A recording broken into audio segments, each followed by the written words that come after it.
యువతని జాగృతపరచడంలో దేవస్థానాల యొక్క శక్తి సామర్థ్యాలు చాలా ఉంటాయి. దేవస్థానాల యొక్క కర్తవ్యం అనేది చాలా ఉంది.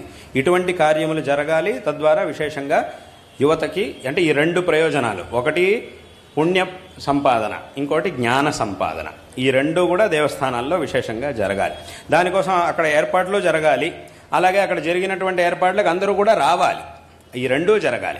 దేవస్థానం వైపు నుంచి కూడా ఆ ఏర్పాట్లు జరగాలి.